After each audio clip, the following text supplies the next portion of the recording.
Good morning, Sky Divas. I have not been on here in a minute. Been working and I had a week off, so I spent it with my family. Real quick, I have to be downstairs in a few minutes. Just wanted to touch base on a lot of you guys are getting your domiciles. Congratulations.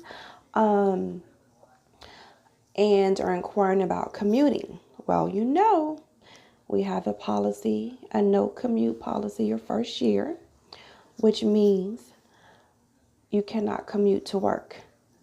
What they're saying is don't try to come to work the day of your shift. So if you have to be at work at 11 a.m., don't try to catch the first flight, second flight, or whatever out that same morning to get to your domicile. That is commuting, which we cannot do. However, you can go home on your days off. If you were going to try to go home on your days off until you find a permanent place, then you really need to do it's a lot of work. It's not just about, oh, I can get on any flight and go to my base. You have to do research.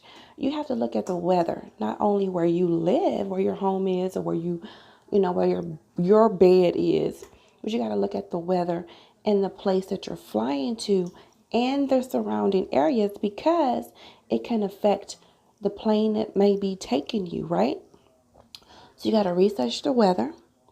You have to see how many days you have off. Is it worth going all the way home to where you live for one day and have to turn right back around and the weather might be bad? Or you got to take in consideration maintenance delays, weather delays, not being enough seats.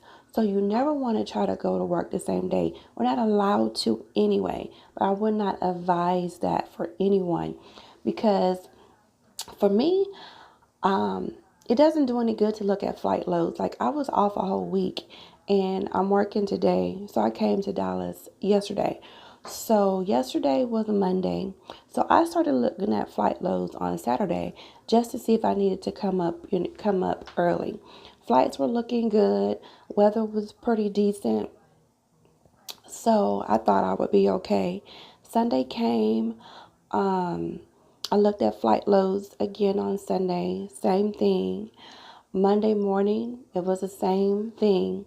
By Monday afternoon, things had drastically changed. None of the flights that were early, because I normally come early, were available. They were in the negatives, only had 5 seats or whatever. The only two flights were the last two flights of the evening, a 6:20 and a 7 something that was coming into Dallas. United flights were horrible.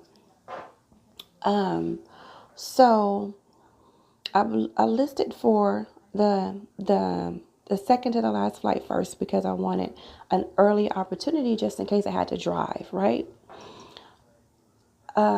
When I listed, I was like 9 on the list. But by the time I got to the airport, I was 25 on the list. And they only had 20 seats open. I was lucky to get on because evidently some other people who listed didn't show up. And I was able to get on. But had I missed that flight, I would have to wait for the next flight. Now the flight was delayed, so the other flight was going out right behind, but that was delayed too. I wouldn't have got into Dallas to 10 something, after 10 something, almost 11 o'clock at night.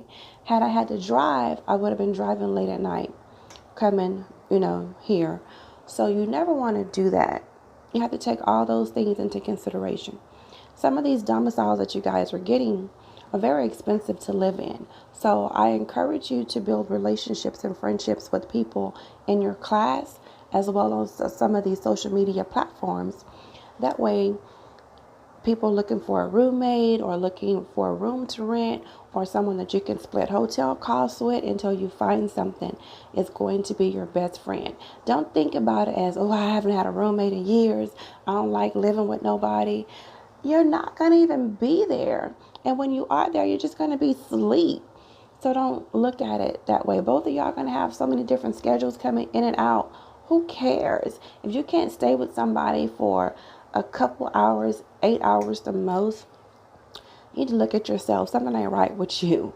Because if it means me having to be able to split the cost of something with 2 or 3 other people for temporary place to lay my head until I can get home, I'm not going to worry about if I haven't had roommates or lived with anybody, for a long time. That's irrelevant. Y'all better get it together. Get your life. But I would advise definitely doing that. And, take precautions when you're trying to go home and trying to get back. You don't want to use up I call them lifesavers that they give you in the beginning, the first year, because you're trying to go back and forth home every single time that you're off, especially being on reserve, until you're able to get a line and can kind of like bid your trips and stuff like that. Just be very mindful. But other than that, I look forward to working with each and every one of you. And congratulations again.